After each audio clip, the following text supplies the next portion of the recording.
Hello and welcome to another Scoutcast from fantasyfootballscout.co.uk. My name is Joe. My name's David. My name's Luke. My name's Andy. Welcome everyone. So on this show we'll look to recover from another disappointing game week for all of us, but to varying degrees. Definitely for me it was, and we're going to hope for better things next time around. David, what's coming up on the show? Yeah, well, so as you just alluded to there, basically everybody had a shocker in game week 29. So as far as we're all concerned, it didn't happen. We're going to talk about it a little bit, but only a tiny bit, because we just can't cope talking about it for longer than a few minutes. Then obviously we're going to be moving on to some big talking points going into game week 30. There's lots to talk about.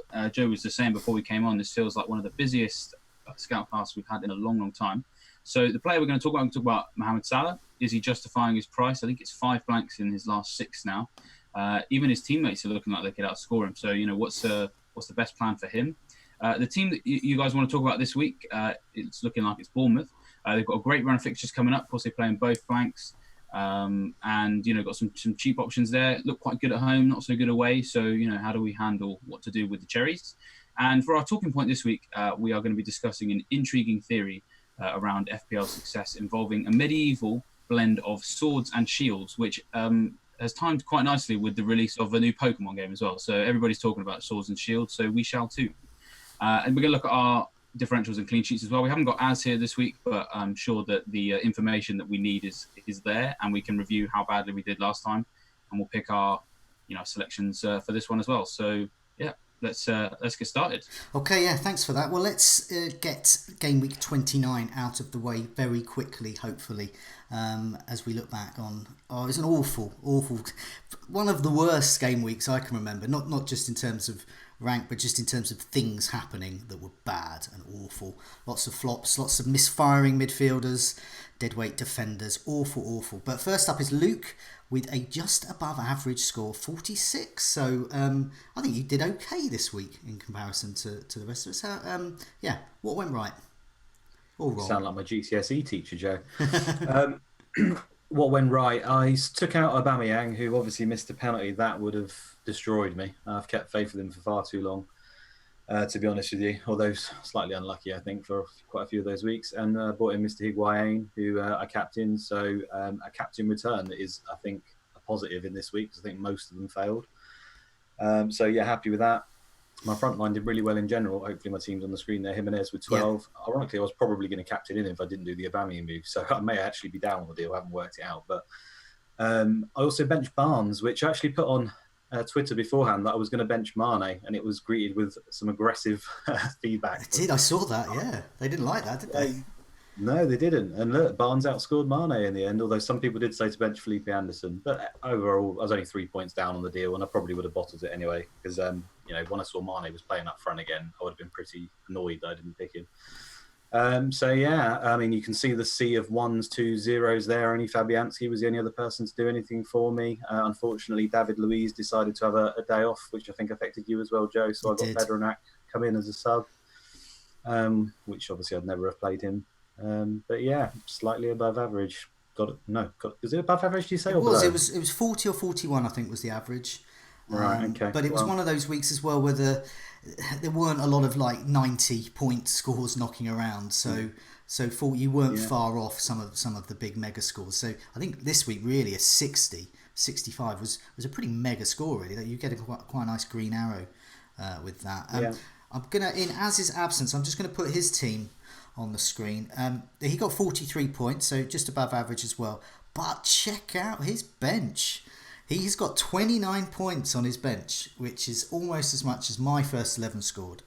Boric, Jota, 11 points. He was quite keen to bench him, but obviously regrets that now. Wan-Bissaka with 5, and Luca Dean, the troll that keeps on giving. There he is with 7 points there. So I just wanted to flag up. He actually had... you look at that team, he had a really good team for this week. He just, like the old Eric Morecambe thing, he had all the right notes, but not necessarily in the right order. Andy, you got 43 as well, just putting your team up on the screen. You were another victim of the Pogba penalty, -2 captaincy there. How did it go for you? Yeah, pretty mediocre. I think, to use a really bad cliche, I think it was a pretty good week to have a bad week. Like, I've had a couple of fairly biggish green arrows recently, so to only fall like 1,000 places was fine actually. Considering I had a -2 for captain, I could almost foresee it happening because I was following on Twitter because I couldn't watch the Man United match, and there was just no mention of Pogba from anyone. It was all Pereira, Lukaku, even Rashford when he came on. No mention of Pogba. I just kept thinking at any point they could get a penalty. And then when he got it, he's not, if Aguero steps up and takes a penalty, you're pretty confident it's going in. And Pogba, just with that stupid run-up, even though he scored a few recently, you're just worried. And obviously when he missed, it was devastating because I'd actually tried to switch to Hazard very, very last minute, and I have stream evidence to prove it. And the screen refreshed. So I thought I had Hazard captain until it fully refreshed at 12 o'clock, whatever it was. So that was a bit frustrating. But like you've already said, not many captains did really well this week, so it was a pretty good week to have a bad week. Like I said, wasn't expecting City to do nothing against Bournemouth. I was really worried about what Sterling could do and not having him in my side, and popped up with a blank. So that's pretty good. I feel like it was kind of damage limitation in the end, and it didn't go too bad. But yeah, no better than anyone else really this week. Yeah, no. So yeah, was it a red arrow or green arrow for you? It was a red arrow, but I think it was less than 1,000 places. So that's fine. Yeah, I was pretty happy with it, to be honest. Like as soon as he got a -2, I was like, well, Salah's going to nail it tomorrow, and then he blanked as well, so it was fine in the end. Yeah, David, you did get a red arrow like me, 38 points, and yes, another victim of Paul Pogba's stupid penalty run-ups.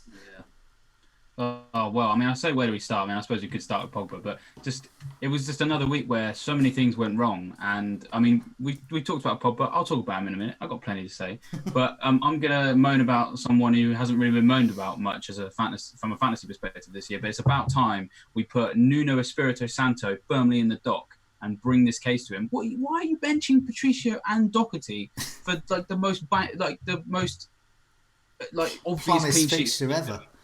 Come on. So then we knew that Patricio wasn't going to play because he said in a presser, he's like, oh yeah, we need to give Ruddy a go. It's like, okay, well, it's not charity, it's a football club. So you could play number one goalie, that'd be nice. That's why I own him.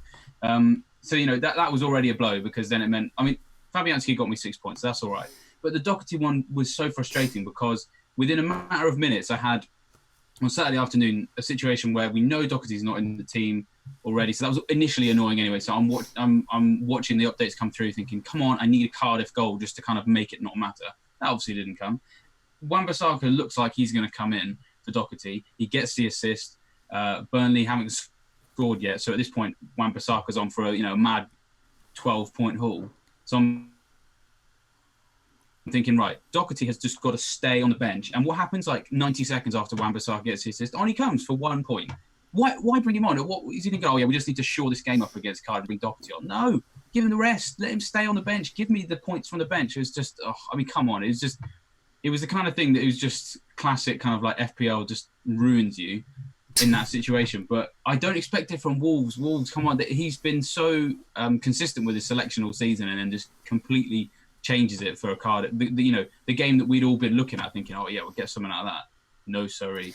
The other thing that was annoying about Pogba, I had this weird kind of experience where, so I was watching the updates coming through, covering the games, and it was looking pretty bleak. I was already annoyed about Doherty, and I looked out my office window, and I could see this bin bag was kind of floating through the air, and it looked like it was going to land on my shed.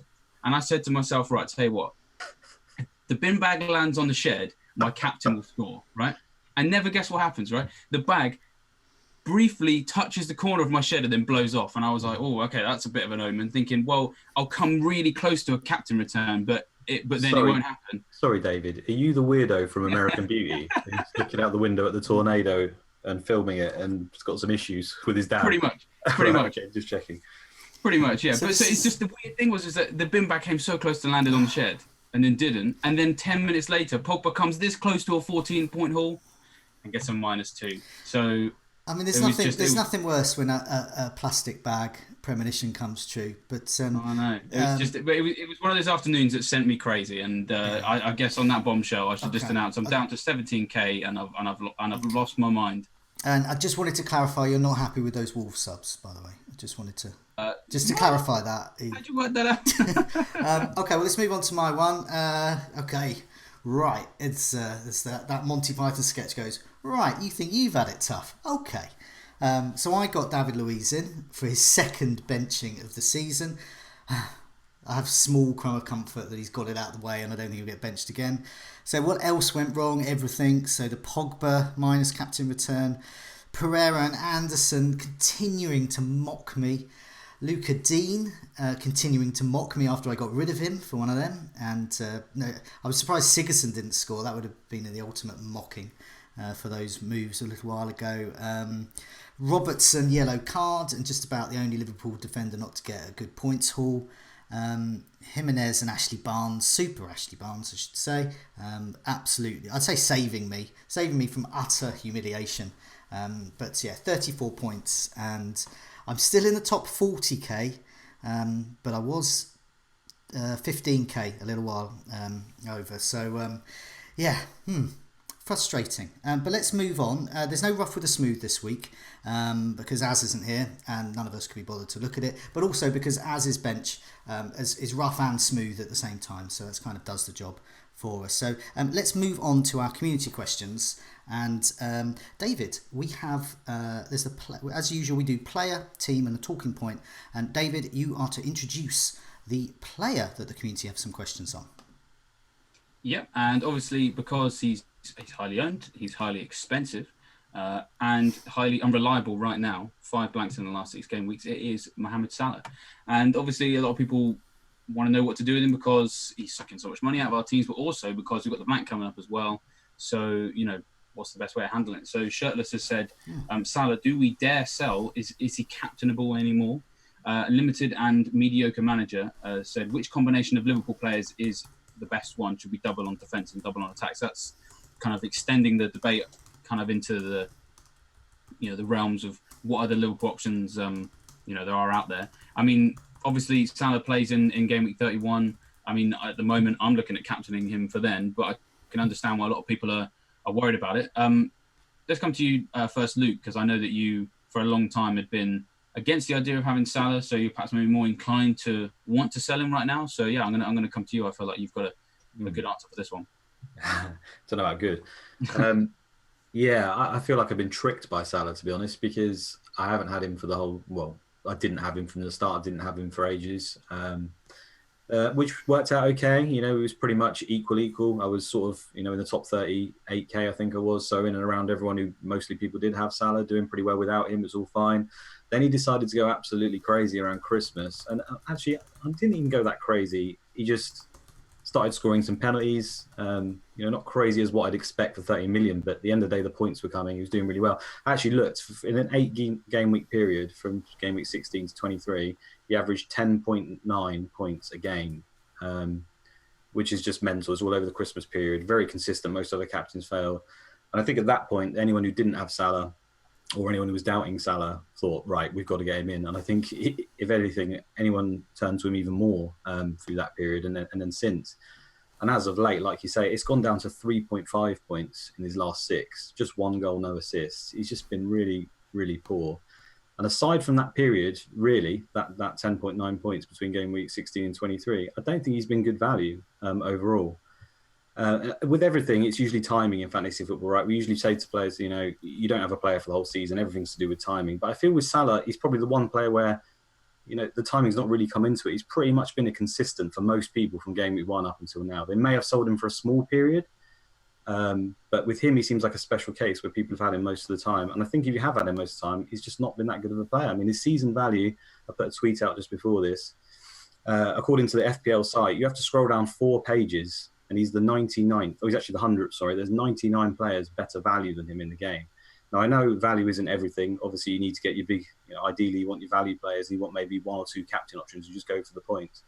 But 100th place, I'd expect him to at least be in the top 30, even at that astronomical price for him to be justifying it, like 30, 40 maybe. It's just been pretty bad. I feel like I've been tricked into it. The sort of caveat to that is, like you say, the fixture, he's got Burnley now and he also plays in 33. So for me, I won't be selling him because I just don't have that luxury right now. I'm going to keep with it. But if I could replay the season again, I just have to get God timing, bring him in just for that Christmas period and not have him at any other point. You'd have done really, really well. But that's hindsight, isn't it? So I don't know what you guys think. I mean, let's not forget, he is the top scoring player in the whole game. So it's not like he's done badly over the season. Like, yes, he's expensive, but like you say, he's a captain option. So, but he does look bad right now, which I think is the problem. But you talk about timing. Like, now is not the time to sell him for me.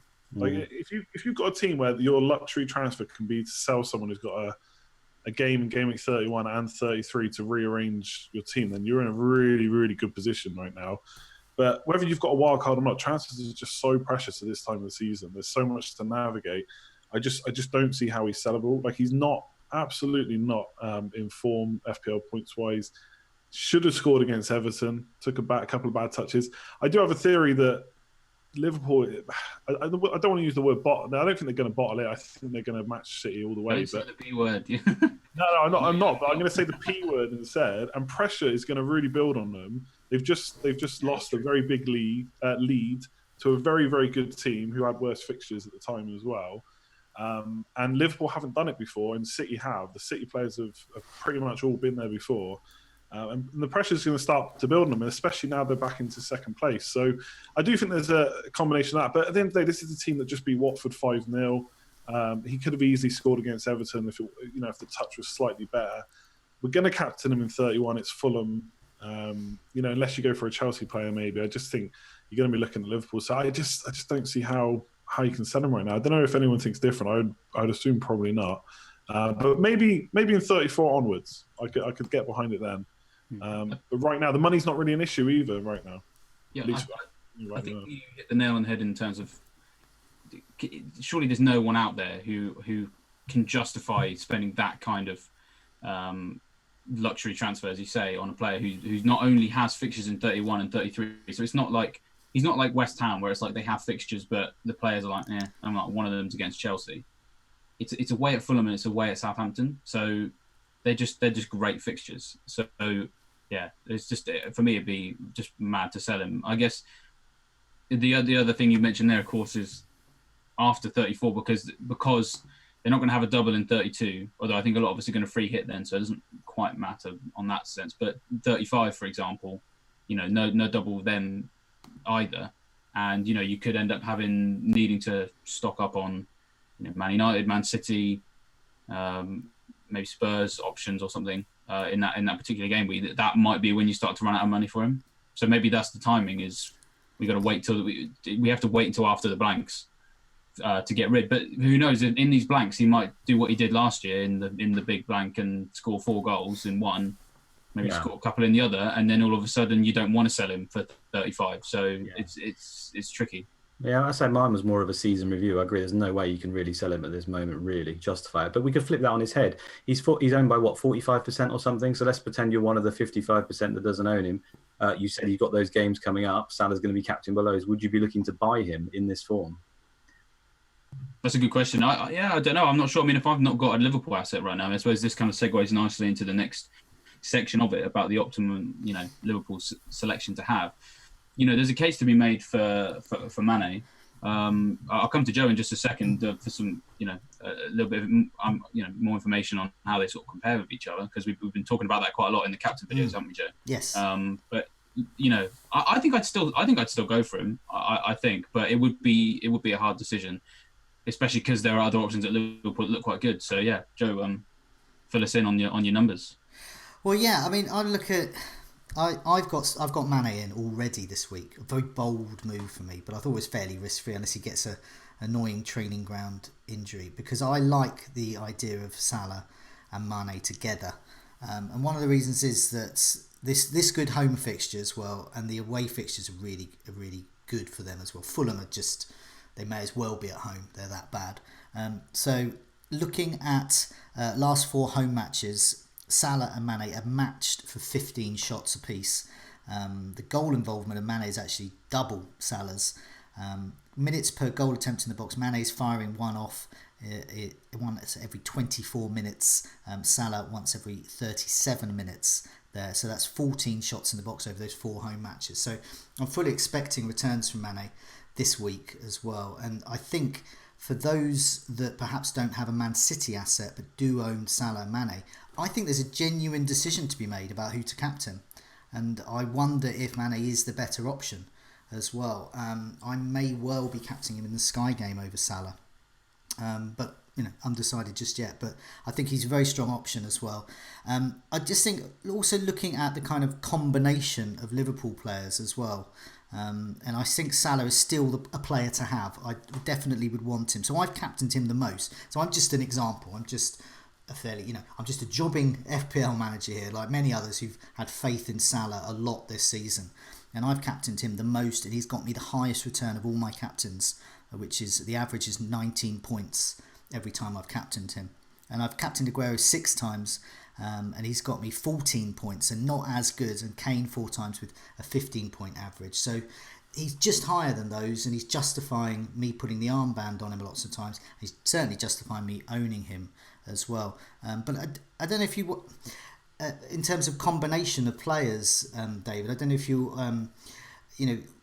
want me to kind of tell you what I think is a good combination, because I think there's a lot of good combinations of Liverpool players, really. And I think for me, I'm going for Robertson, Salah and Mane.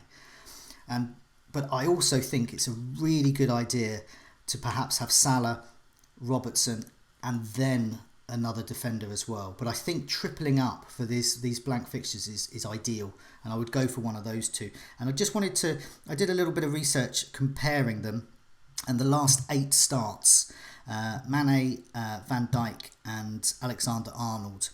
Mane has got 54 points over his last 8 starts, Van Dijk 56 points, and Alexander-Arnold 55 points. So they're all much of a muchness, but obviously if you factor in Mane's price tag, he is not offering as good value as those other two. The problem I think with Alexander-Arnold is his injury record is not great, and he can be prone to rotation. Milner can fill in there as well, which proves. But I've actually had to go back to game week 14 to accumulate 8 starts for him. So that's not ideal really. So I definitely want a nailed on. But I think I would go for Van Dijk. Definitely Van Dijk, Robertson, Salah. I think is a really good combination. Personally, I also like Mane, Salah, and Robertson. Yeah. What about you, Luke? If you had to choose between doubling up on attack or defence, where would you go? Honestly, if you gave me the choice now, I'd just triple up on defence. I just think Robertson, VVD, and TAA is the best 3. They're just, you play them every week. They're about the only team you can pretty much guarantee a clean sheet nearly every week. Just sit back and cash in. It's just such great value. Mane, I would have above Salah right now. I would say that Mane for TAA is debatable. But yeah, I think VVD and Robertson are the 2 best to have, and it would be either one of Mane or TAA that I would want at the moment. Yeah. The Salah thing for me is just literally, we're just scared, I think, more than anything. And it is the timing thing. He could go mental now in game week 133 as a captain, and it's really going to affect your rank. And I hate the way that the ownership obviously dictates that, because everything in the way we're seeing them play, and their average points and their value says that we shouldn't steer that way. So I think fear does govern us a lot on that. I'm wondering, looking ahead. So I mean, I've already had a tentative look at a game week 32 side. Obviously, we don't know the full scale of the double game weeks, but I already know Salah's going to go. I think anyone with a free hit chip using a free hit in that week will get rid of Salah, because they play. It has a tricky fixture then, and just a single fixture, and his 13 million goes a long way. But I'm actually thinking, when I wildcards in game week 34, I don't know whether I'll have Salah. I think I agree with you, Luke. I think there could be better value in perhaps if you're gonna stock up on double game week players, but also if you're gonna have Liverpool, perhaps have Mane and a defender or 2 defenders and just leave it at that, because 13 million, that can go a long way to getting some of these players that have got double game weeks. I just don't think playing up front really suits him that much. I know I can't say he has done well up there, but you've got 2 defenders on you most of the game, and your best player's not as involved in the game as you'd like. He was, for me, he was much more involved when he's out wide. And to be honest, like the central strikers that score loads of goals, they're few and far between these days. Like, yeah, we've got Kane and Aguero in our league, but most of the other ones sort of chip in here or there. And if you look down the goal scoring list, it's usually your wide forwards that are actually in and around there, like your Sterlings, etc. Your Hazards are all in and around. And obviously Salah last season was the Golden Boot winner from out wide. So I think it's a very specific role, and I'm not sure it suits Salah to have the two people around him. My argument would be you want Salah as involved in the game as possible, and Firmino played that role well because he wasn't necessarily a prolific goal scorer. So I still don't really know why he's switched it around, but then why am I arguing with Klopp? I guess I don't you know, he obviously thinks it's for the better, and maybe it will be. What about you, Andy? If you had the choice between doubling up, or even tripling up on defence, I mean, what do you think is the optimum triple up for Liverpool for these back games? Yeah, I think triple up is way too risky for me, but I think that is if you're really far down the ranks, and I don't necessarily think it's always a good route to go fully differential. But if you really wanted to try and shoot up and triple defence, why not? The only problem for me is talking captaincy. I just think Liverpool are the best captaincy option in 31. It's very hard to look past that Fulham game. Yeah, you could argue captain and defender, but I mean, then yes, they'll probably get bonus points, maybe an assist. And you're looking at maybe double figures. Yeah, but that's better than Salah, Andy. Look at VVD. Look at better than Salah has been. But they all outscored him every week as a captain for like ages. Yeah, I would hope that against Fulham they'll smash him. And it won't be Van Dijk getting 2 goals. I would bet on it being Salah. You're right. His form's been rubbish. I can't argue against that. But him or Mane would be my preference. I'm not even talking Salah. I would just rather captain Mane than a defender against Fulham. I just think yes, the defenders could get up to double figures, and you're probably right. Yeah, it probably will be a clean sheet. So maybe that is actually the safer option. I just feel like Mane and Salah possibly get a bigger ceiling there, even with Salah's recent form. I don't know, like that chance against Everton, it was so close. On another day, he scores that, and I suppose it's whether you're betting that he's going to keep getting those chances. I mean, if you look at touches in the box, which is not the be all and end all, but he is still miles ahead of anyone else. He is still getting touches in and around the goal. It's whether you just think he's going to get those couple of chances and keep missing them, or he's going to start converting them like he's done plenty of times this season. And against Fulham, I'll take that risk that maybe Salah can get a goal or two. So yeah, to answer the question, I think it's really hard. I've got Mane. I actually think if I could swap, I'd probably go to defence, but I think some of that is just the grass is always greener type thing. I'm actually pretty happy with Mane. And if it wasn't Fulham, I think I'd side with the defence. And yes, I agree with Luke. It's probably a clean sheet. I'm just hoping they can get like another 4-5-0 win, and Mane and Salah will be fully involved. So I'd probably still side with the ones I've got right now, which is Robertson, Mane, and Salah. Just about. But there's not much in it, really, isn't.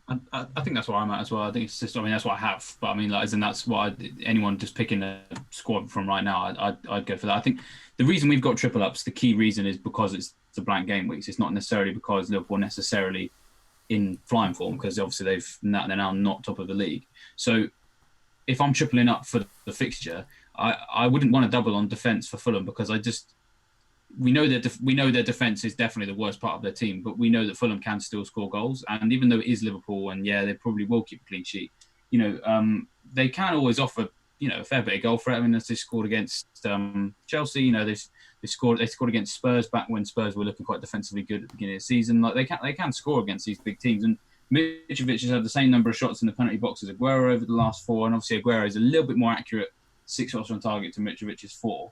Mitrovic is still, I think, a threat. So if I was doubled up on defence for that Fulham game, I wouldn't be shocked if they both came in for 2 points each because Fulham nicked a goal.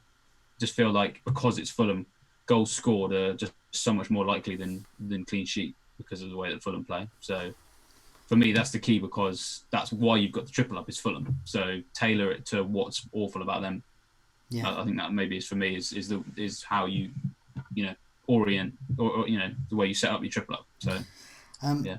Okay, let's move on to the team that everyone wants. We had loads of questions about this team. It's been in poor form. Let's be fair, but their fixtures, they become a big sea of green. So Luke, who is the team, and what are the questions about them? Sorry, you caught me looking at stats there. Did you know, by the way, that Fulham have only scored 2 more goals than Cardiff at home, 2 more than Newcastle? So I just want to put that out there as well. They're not that good as attacking unit. I stand corrected. Anyway, the team. Yeah, so the team are Bournemouth. With lots of good assets, it looks like, at the moment, mainly due to their price more than anything. So we've got a few questions from the community. So Besto7 says, can you discuss Bournemouth? They've got so many assets, so many good fixtures. Warby784 says, how do recent injury victims, Brooks and Wilson, stack up compared to Josh King and Ryan Fraser? And are any of their defenders or goalkeepers worth targeting? I'm going to go straight to you, Andy, because I've been seeing a lot of mention of a certain someone on Twitter from Bournemouth's back line. So yeah, who do you think you'll be going for from Bournemouth, if anyone at all? Yeah, I was looking at Adam Smith. That was really just that was a fully blank game week decision, just because he's got a fixture. On any given week, if you asked me to pick a team who's going to score a goal, I'd pick the team that's playing Bournemouth, maybe slightly behind Fulham, but I feel like they're always a team that can see goals. I looked at their home record for the whole season. They conceded the second most amount of shots in total, and in the last 4 game weeks, they're third. Although, as Joe kind of alluded to, they've had a pretty awful run of fixtures recently. So I think it's actually quite hard to kind of gather what they're going to be like going forward, because Wilson's been out, Brooks has been out. Wilson, I don't know when he's come back from injury. He wasn't on the bench in the last game. Brooks obviously came straight back in. So not quite sure how they're going to perform. And people liking Josh King, but earlier in the season when Wilson was playing, and if he does come back soon, he was kind of the central kind of focal point out front, and King would often get pushed more wide, and Wilson would be the one receiving it kind of centrally in the box. So I'm not sure about Josh King. Like everyone else, I quite like Brooks and Fraser, and I'm probably favouring Brooks right now. Obviously, just come back from injury is my only worry about him. Although he looked fine against City, he came off early enough. I looked at expected goals, open play for the whole season, and Brooks is right up there with Wilson and King, and he's played a lot less minutes, at least a lot less minutes than King. So he's the one I'm favouring right now. I just think fixtures are really good. Huddersfield, Newcastle, Leicester, Burnley. Obviously, they've got no blanks. The fixtures run pretty good right up until the end of the season. Defence, though, I just can't get behind. I don't know if anyone's got any good reason to go for a Bournemouth defender, but I just look at the other teams that don't have blanks, and I think there's better options there.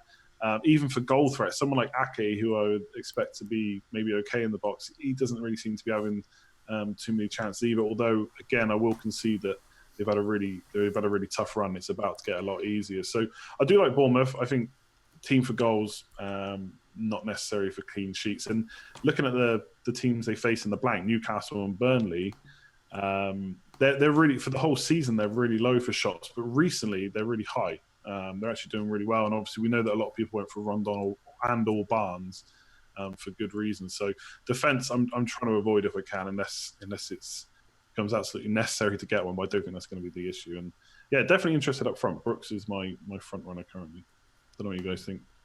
I'm glad you touched on defence there, because I found some interesting figures just after the Man City game. Because obviously, the main reason that I went looking for it was because we all thought Man City were going to go through them in that game and win 4-5-0. Sterling was going to get his regular goal against Bournemouth, and it didn't really happen. And to be fair, I think a lot of it was because Bournemouth literally put everyone behind the ball to the point that they didn't even register a shot of their own in the whole match. So that obviously played into it, quite a lot. But to be fair, to be able to hold Man City to just one goal, which, as Eddie Howe kind of described, was probably the ugliest chance they'd made all day. So, they were kind of frustrated to let something that wasn't that great get in.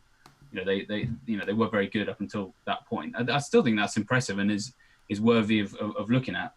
And, basically just kind of looking back at what they've been like in the last 4 home matches prior to that. Basically, only 4 teams had conceded fewer shots in the box than them. Then also only 3 had conceded fewer big chances. So they were top 5 for sort of some of the key defensive stats in the 4 home matches before that. So that tells me that when they've got games against Newcastle and Burnley, who, maybe they are having lots of shots, but Man City had 23 and scored once. So, and with much better players as well than Rondon and Barnes. So that tells me that there is definitely some potential for a Bournemouth defender for those home matches. And thankfully, they're all kind of priced nicely enough that you could probably rotate them. Because the away match is Leicester, Brighton, and to be fair, the next away match is Huddersfield, so you never know. That could be a 0-0 as well. So, but then so Newcastle, Burnley, and they've got Fulham game week 35 as well. Who, as Lucas just mentioned, they're not quite as exciting an attacking outfit as perhaps we might assume. So they scored 9 goals away from home for them, by the way. Yeah, so it's not very many. So there's definitely potential for a Bournemouth defender, and some of the ones you could look at. Boric has been on our radar for a while because he's 4 million and he seems to have stolen that spot from Begovic. Interestingly, Begovic seemed to have lost his place about the same time that he did an interview for I think it was Fantasy Football Monthly, which a few of us are involved in. I just wondered if there was any link there. I mean, if they said anything that Eddie Howe wasn't happy with, I'm sure it's nothing. But I just thought the timing of that was quite interesting. But yeah, Boric is in there for 4 million. Steve Cook being out seems to help everybody apart from Luke, because it does mean that you've got a couple of other cheaper options in there. So if Jack Simpson can hold down a place at 3.8, I mean that's looking nice. It's, like I said, with the clean sheet potential that's there, a starting 3.8 defender would be amazing. He's only had one start this year. That was the Man City game. It was very impressive. He was top for clearances, blocks, and interceptions in that match. So he was very much a key reason why Man City only scored once. So, he's worth looking at as well. Nathaniel Klein as well, 4.4. In theory, an attacking wing back. I'd probably want to see a bit more from him before I jump on him. But, if we're talking about differentials, a Bournemouth clean sheet, if they happen, that's a huge differential, because I, like most people, and Andy's obviously mentioned there, you don't really expect clean sheets from them, but they very much could deliver those in the next couple of weeks. So, yeah, people could take a risk on that defence and it could pay off. So it'd be interesting to see what happens there.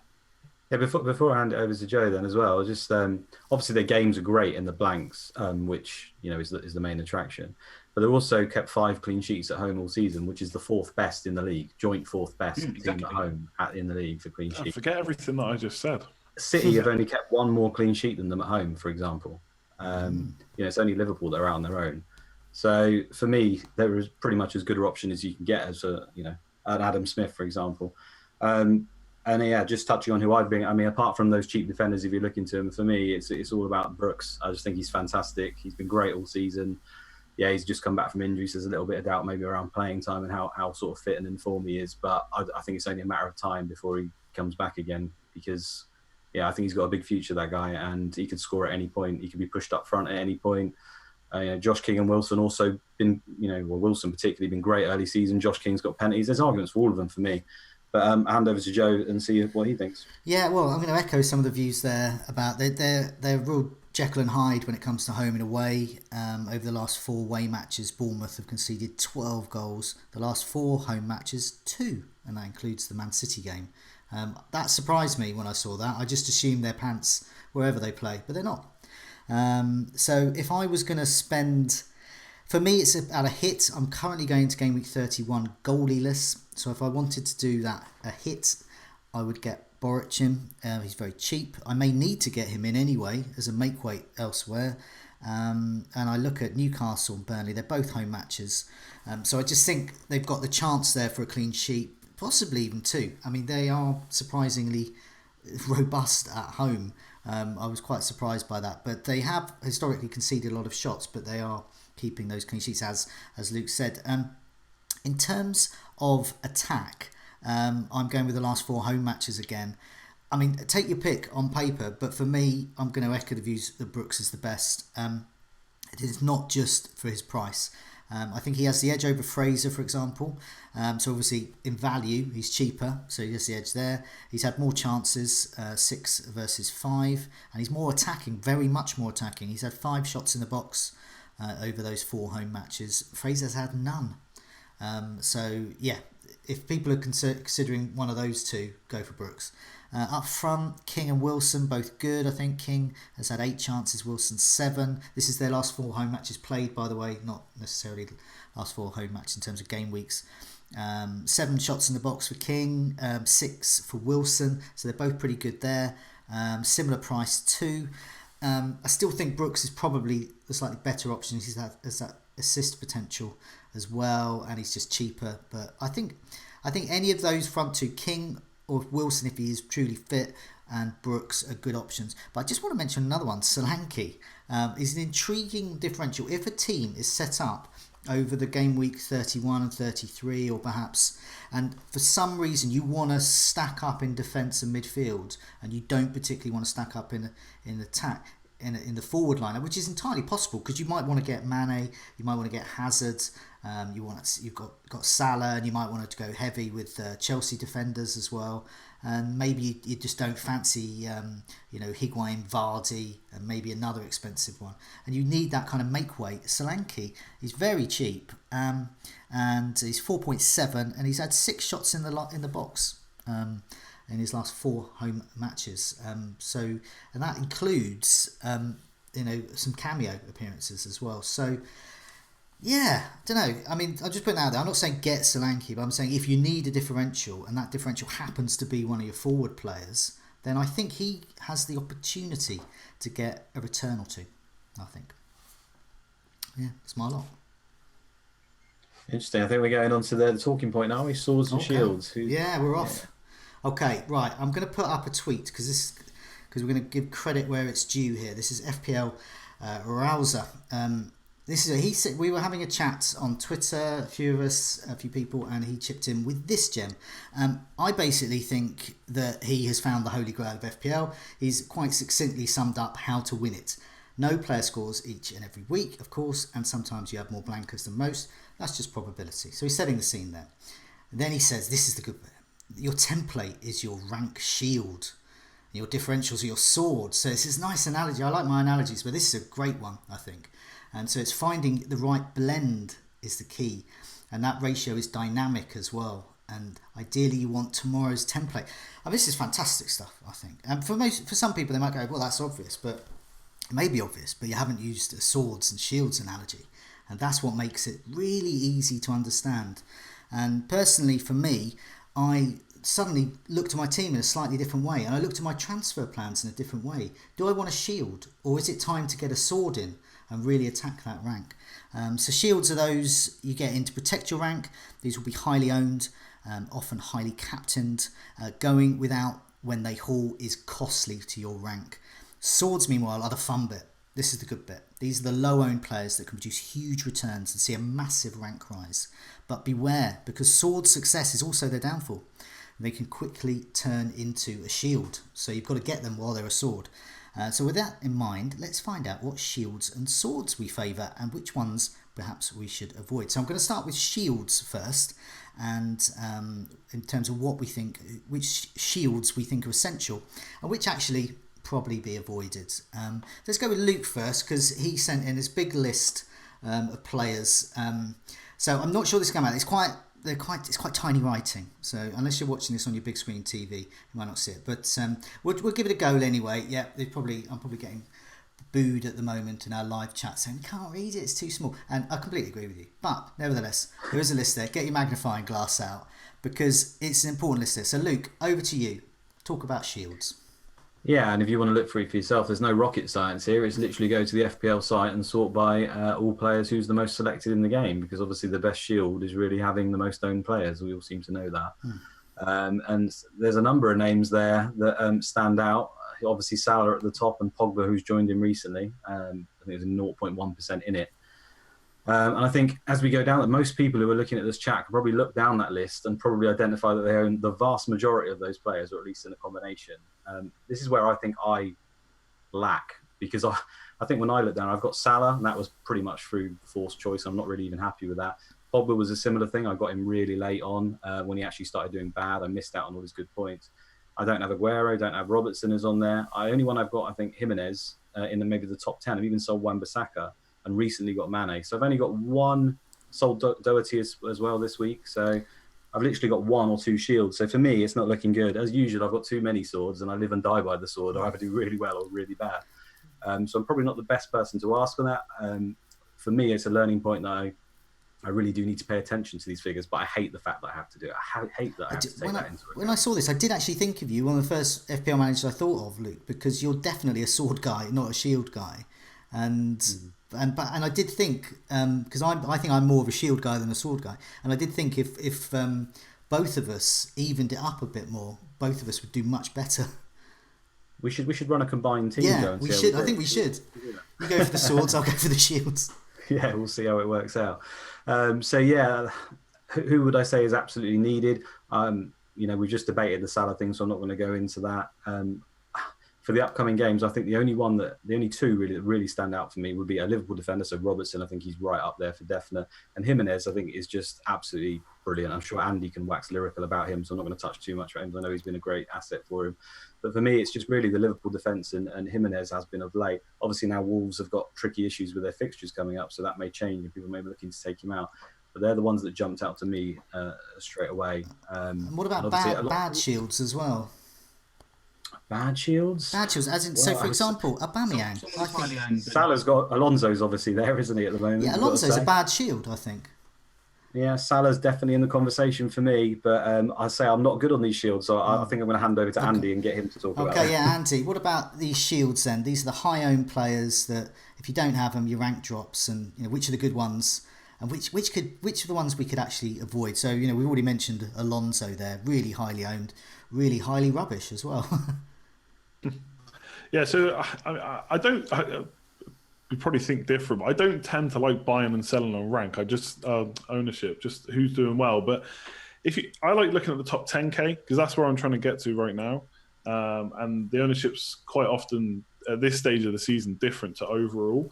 So I don't know if Pogba is a bad shield, but I think he's owned by 91% of the top 10k. And yes, he could hurt you if you sell him, but I think Arsenal away, they were tight against Spurs. I think that game could be tight. United will have played Champions League, then it's a blank in 31, then it's a blank in 33. If you've got free hits and wildcards, I think Pogba, I'm just about talking myself into getting rid. So I don't think he's a bad shield to get rid of, to keep necessarily, but I think he's one that you could get rid of. Salah's owned by 85%, and yeah, he would worry me if I didn't have him for Fulham because yeah, he could do well against him. We've already spoken about that enough.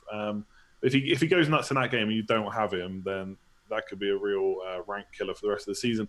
But then there's other players you get, like Son is owned by nearly 50% of the top 10k. I think he's sellable. Possibly not versus Southampton, but they've played Champions League tonight, so you never know.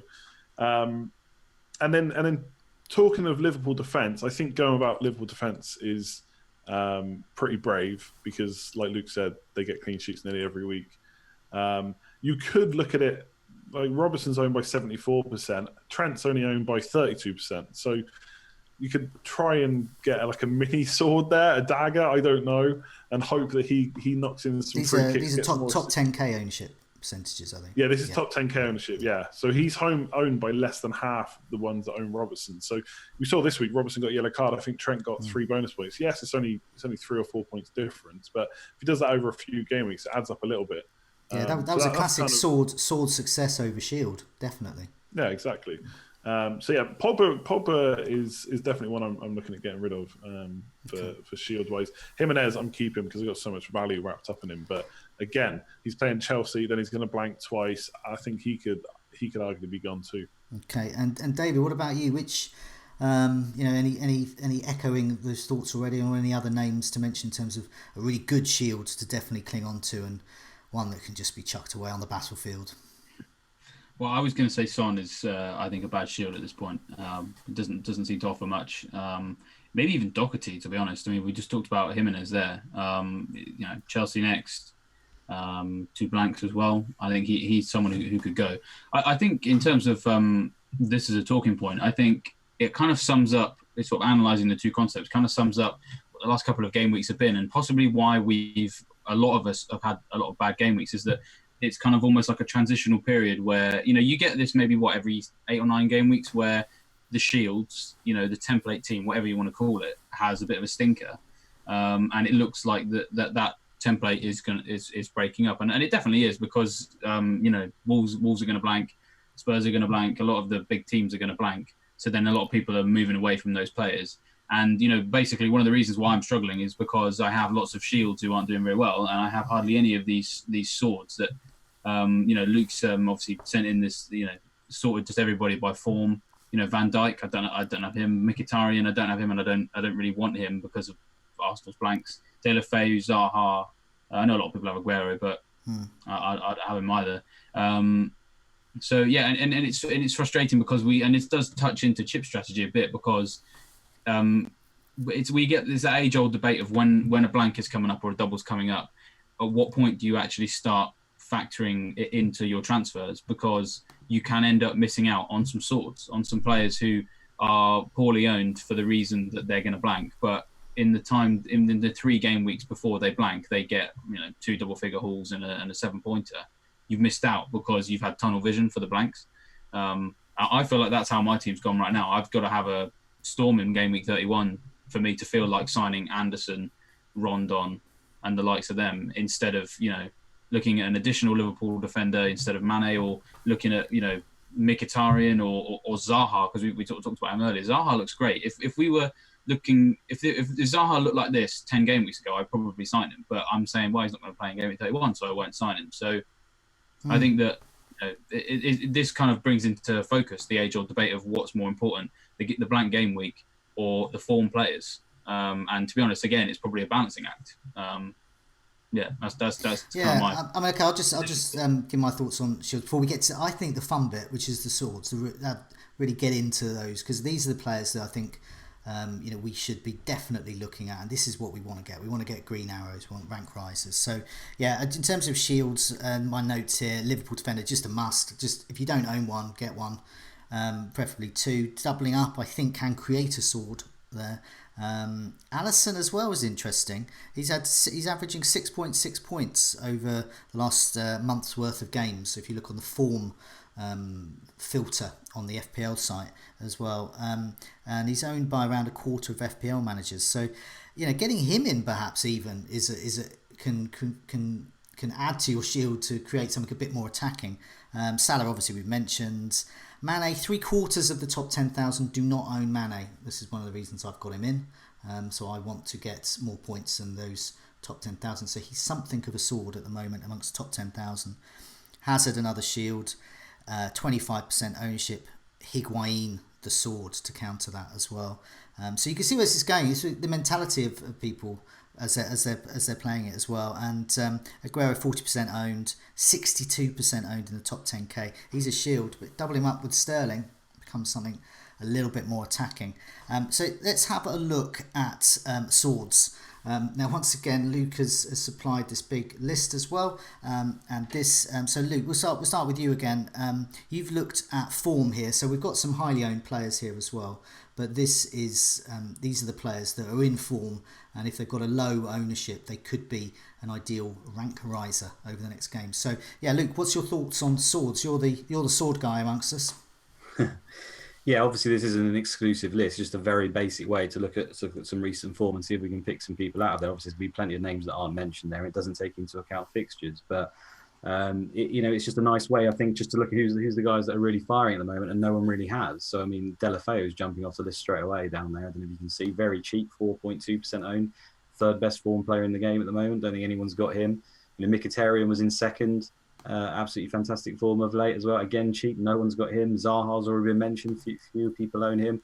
We don't own him for probably legitimate reasons. We've said about the fixtures and stuff, but depending on your chip strategy, and a lot of this will do, these are the kind of players that you may want to look at for when you're doing those free hits, or when you're doing your wild card and you want a few of those differentials. You certainly want to have a look at the most recent form, I would suggest. And if there's people on there at low ownership, you're kind of channeling your inner casual, I think, because I think a lot of the slightly just above casuals who might do a little bit of research, this is probably where they turn to, the form pages on FPL. So I think there is something in it, and there are some names there. Certainly the Burnley strikers have been great over the last few game weeks in general, Barnes and Wood, and they're still incredibly lowly owned, and have obviously still got games in the bank, so they're also options.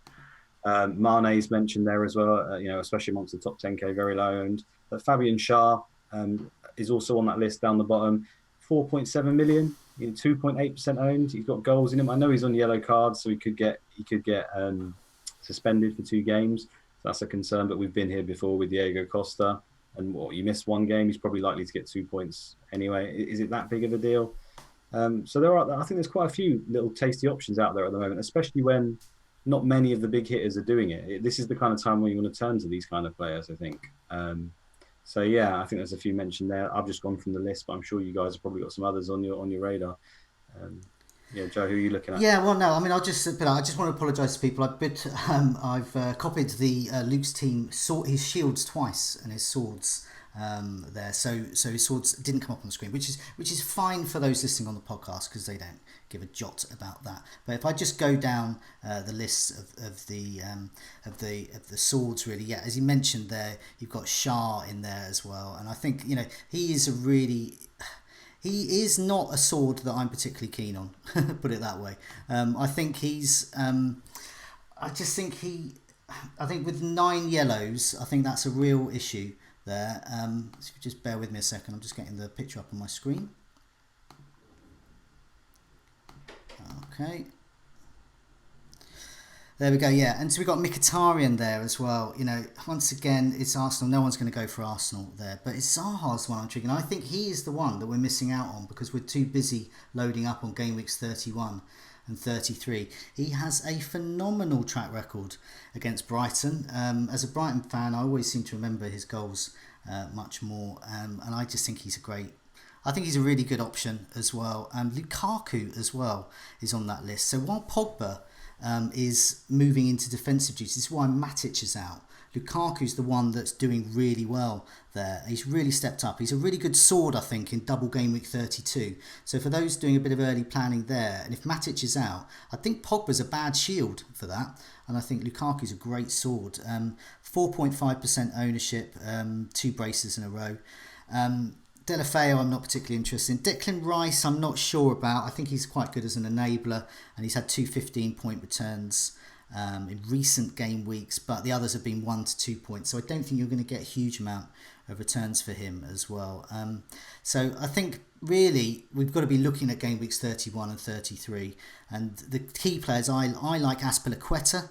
I think he may be boring Dave at the back with Chelsea, but he's a 5.7 points average over the last month. He's only owned by 8.4%. Double him up with, say, Luiz, and you've got, I think, quite a potent sword there to attack the coming game weeks. Higuain, I've mentioned, 4% ownership, 3 goals in 5 matches, 5 bonus 2, nice easy fixtures. He's my favourite sword at the moment, I think, and I'm definitely very keen to get him in.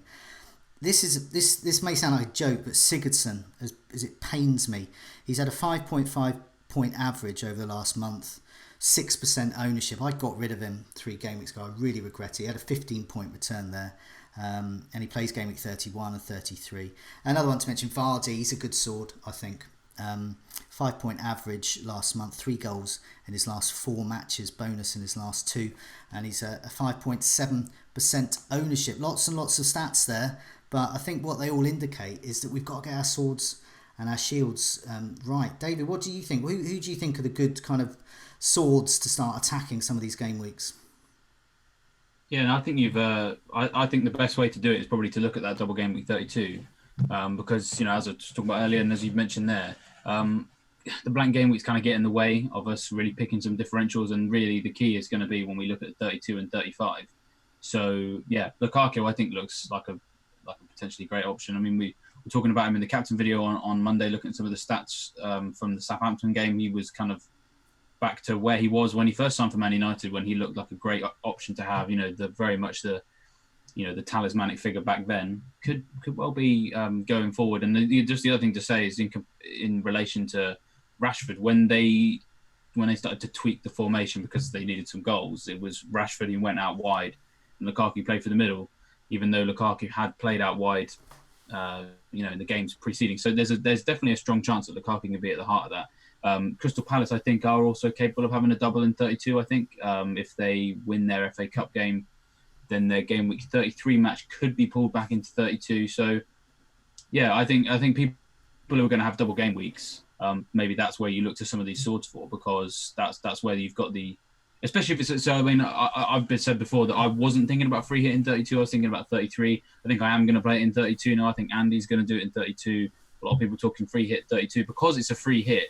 That kind of gives you more license for it. Because I understand why you wouldn't want to sign some of these players if you feel they're unproven or that they don't cover you enough. If you've got you look at your team and feel like you don't have enough shields, so you can't afford some swords. A free hit just kind of helps you make that decision makes that decision a bit easier, I suppose, because if they flop, then you've only had them for 1 game week and you won't have them again. So I think 32 maybe is a good game week to target for some of these sword players. Okay, you've slightly disappeared on us there, but Andy, what do you think? Just before we wrap up this, who are your key swords? I think you've kind of mentioned them. I think the one key thing I would say is I think people are already starting to write the blanks off a bit because of a couple of rough game weeks. But I think there's some really good fixtures there and some really good players. So you've already mentioned some of them, but they're top 10k ownership. Like one of the things that's going to get touted in the next couple of weeks on Twitter and stuff is that everyone owns these players. They're no good. But Vardy, Higuain, around 10% ownership in the top 10k. That's unlikely to get anywhere near about 50% over the next couple of weeks, I would imagine.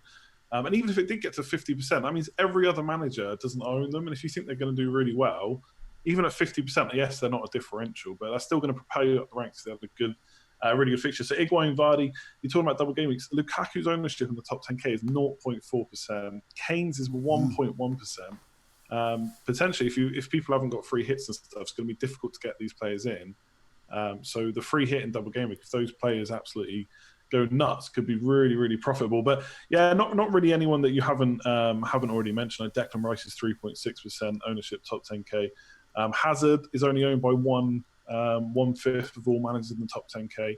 Chelsea have got good fixtures coming up, so I think there's plenty of good swords, to be honest. Yes, they're going to be ones that we're targeting because of the blanks, but we can't buy them all. So as long as you get the right one, I definitely think there's ranks to be gained, potentially in 31 and 33, and then obviously free hit in 32 as well. Okay, well, let's move into game week 30 in a bit of detail and a few differentials or bracket swords to mention, but also clean sheets as well, and then we'll come to our transfer plans as well. So I'll go through this then.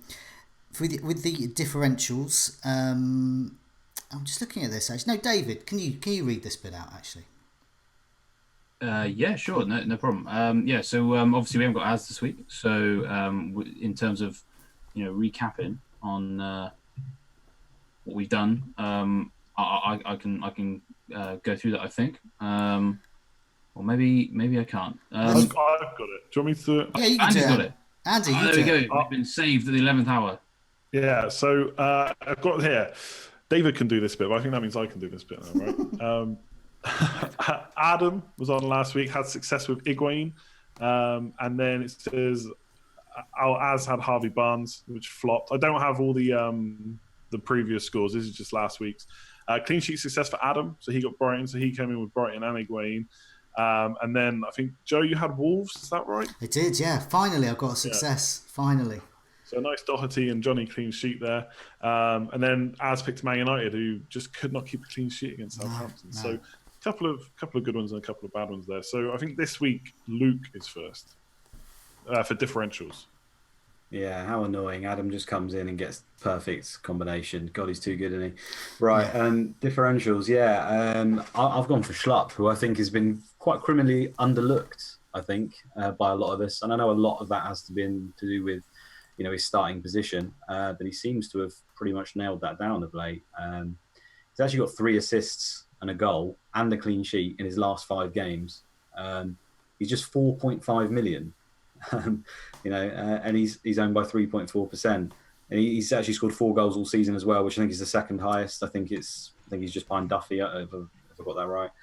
And obviously the fixture, it looks like a great game on paper. Brighton away from home. Can't really ask for a better game than that. So, I think Schlupp, great pick. And also, I think he's one, like Dave's mentioned, they play Huddersfield, and I think it's in 32. And potentially their other double, the other game will get moved to make it a double. Now, Schlupp at that could be a really good sword for me. Him or Patrick Van Aanholt, who's had loads of shots over the course of the season as well. Look like great picks. So, I think he's going unnoticed. Once again, people are ignoring Palace. He's a defender in the game, but he plays in midfield for Palace, and he's never in defence for Palace. He's either central midfield or on the left of the front 3, which he was, I think, in the most recent game, and was at the start of the season as well. So he is about as powerful of an out of position defender as you can get. And he's basically the new Doherty. He's pretty much the new Doherty because he's obviously cheaper than him now. If you were to look to buy one of the two, there's only one you'd go for, in my opinion. Stupid question for me. Who is he coming for all of a sudden? Because he hasn't been playing all season. Max Meyer. Basically, it depends what position he's played in. So at the start of the season, he was on the left. He was on the left of midfield when they were playing 4-4-2. Then he came out because Meyer was playing on the left. Then they switched to 4-3-3. and he was then playing on the left of the midfield three because they needed an extra central midfielder. But then in the most recent match, he rested Townsend because he played the other night.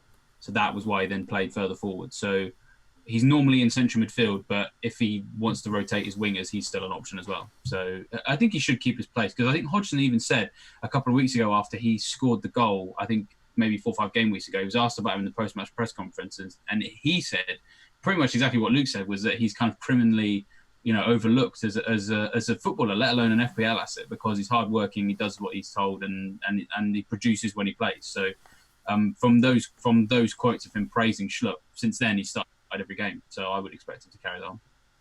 Nice, sounds good.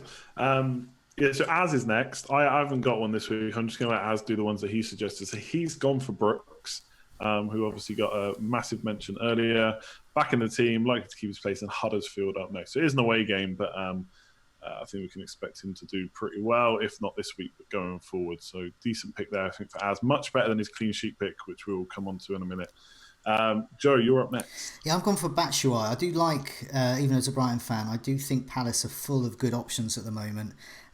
He's doing well, I think. Attacking returns in 3 of his 5 appearances, and that includes 2 cameos there. 1.4% ownership, and Brighton are the second worst side in terms of shots conceded and close range efforts conceded in their last 4 away matches. I think him and Zaha and Schlupp are going to do well in this game, as much as it pains me. Yeah, nice pick. I really like Batshuayi. I think Chelsea made a mistake not giving him more of a chance, but it is what it is now. If he's got a double game, we can definitely be looking at him. David, last but not least. Yep, so I was thinking about Rondon because I thought he was still under 5% ownership, but I'm one of the many people who've made sure that he's now owned by 8% instead of 5%, so I can't pick him. So I was thinking, who else next best to look at Newcastle? Statistically, not a great deal on him just yet because he hasn't played too many games, but Miguel Almiron is going to play every game now between the end of the season, as long as he doesn't get injured, because he's the record signing, he has to play. He looks very, very exciting. He looks like the kind of player that they kind of need to make themselves a bit more of a handful going forward, and be a bit of a foil for Rondon. So I feel like with the stats that Rondon's been posting in terms of shots in the box, it's quite high. So I'd imagine that Almiron is going to be in and around helping that happen. So I'm expecting some assists, and with the pace that he's got, he can do some damage as well. So Newcastle at home against Everton this week. I don't trust Everton's defence at all. I know they did quite well against Liverpool, but I think that's a different type of game to away at Newcastle. I can see them being sloppy and kind of making errors because they just what they're like. So yeah, Almiron for me. Do you know what, that just reminds me? I saw something on YouTube earlier. It's, they have a kind of tunnel eye view for Everton if you follow Everton TV or whatever the kind of membership deal is. And it's quite something. Have a look at it. It's basically the tunnel view of the Liverpool and Everton sides coming out at Goodison Park, which is packed. And I mean, I've never been to Goodison Park. As a Brighton fan, I've had some strange experiences in terms of atmosphere. We've had some pretty awful stadiums over the years, but this was incredible, and the atmosphere was unbelievable. The noise and just the sight of that crowd, all tightly packed in.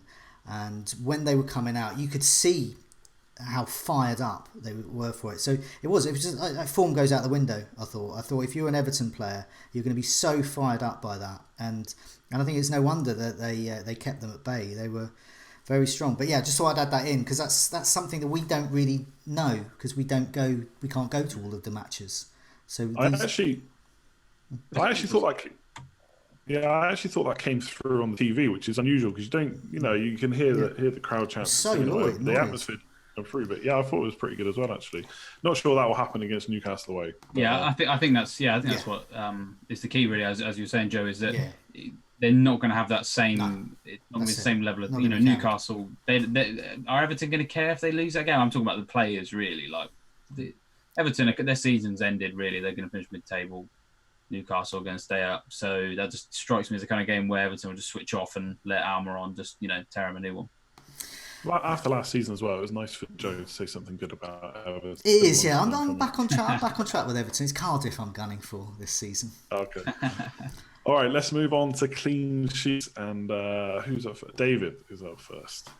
Yeah. So normally when I'm up first, I just pick Liverpool, but I thought I'd leave that for someone else. I've gone for Palace this week. We're having a bit of a Palace love in here, which is quite nice. For especially as we've got a Brighton fan involved. It's Brighton away from home. Do I need to say any more? No, you're right. That'll do. Moving on, Joe. Yeah, well, I'm the guy who picked Liverpool. No one else did, so I picked him.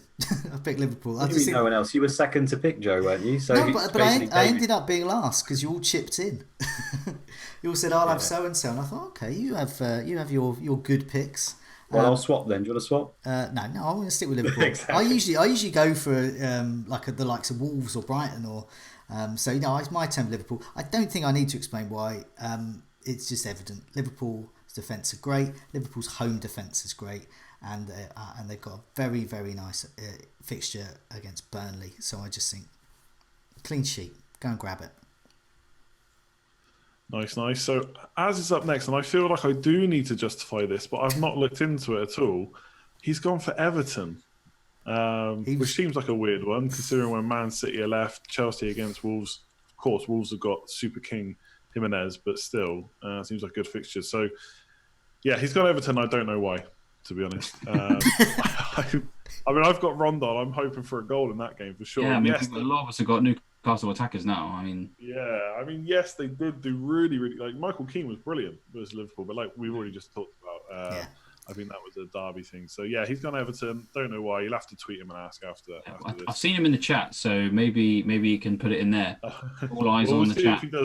If he comes up with a good reason, I'll say in a second. He is on. It's just a single word comment. Everton. That's it. Yeah, just Everton. Just Everton. We know it's Everton. We just don't know why. So the reason he's picked Everton is Everton.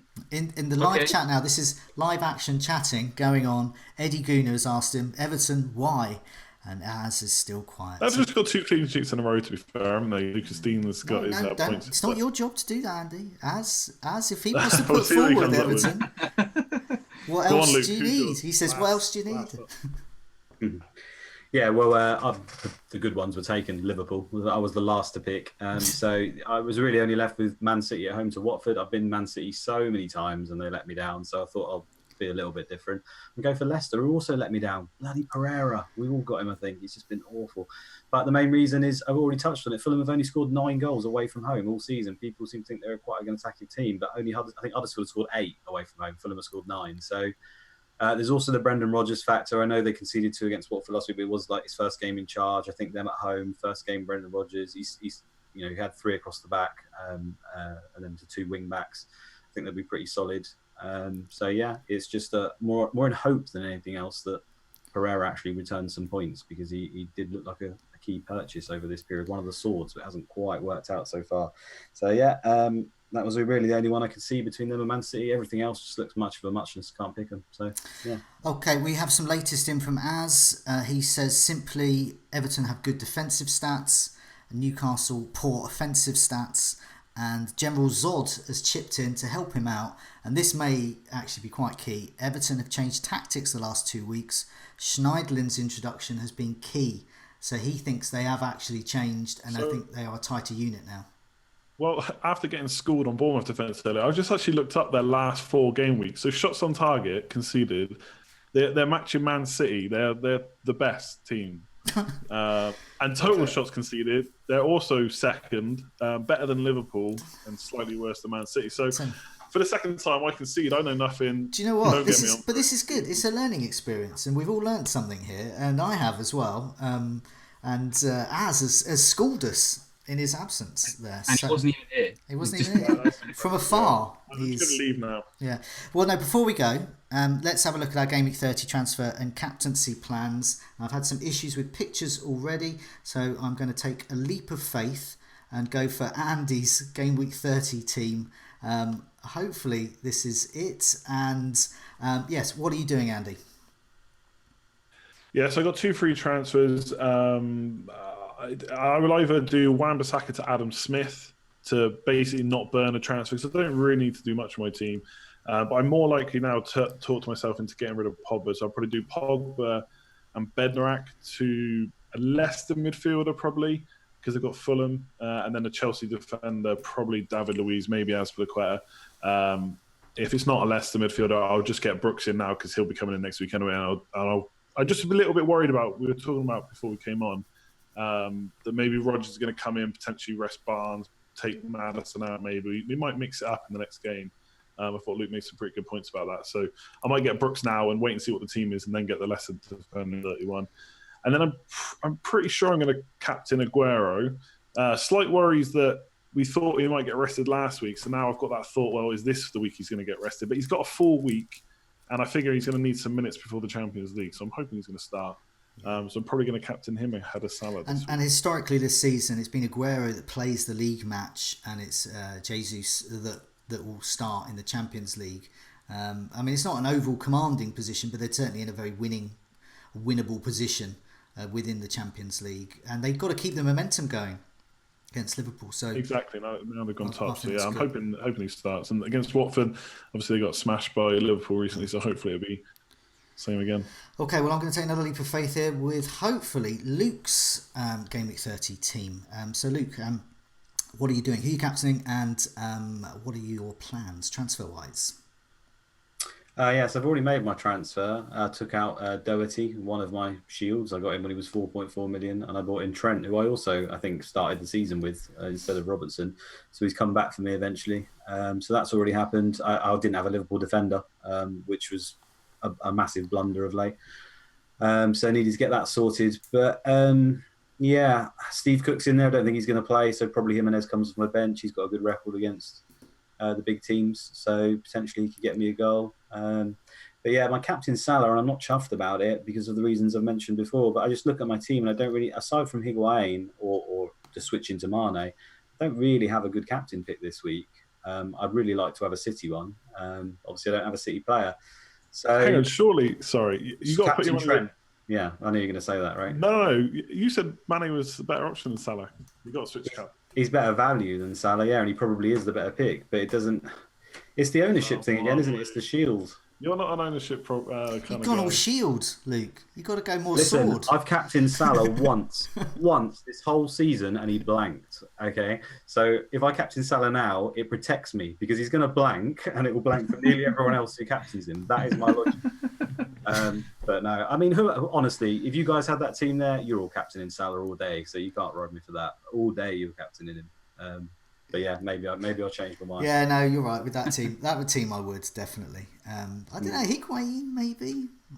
Yeah, it worked last week and potentially, but Wolves are just kind of the team that might turn up in that game. It's just they've turned up against all the big sides, haven't they? Yeah, they love the top six. They love them. And to be honest, I would be tempted by Trent, but having Bayern 3 days later makes me think there's a small chance, that Liverpool might be looking to rest a few people. I know they're chasing for the title, but I just think Milner could come in.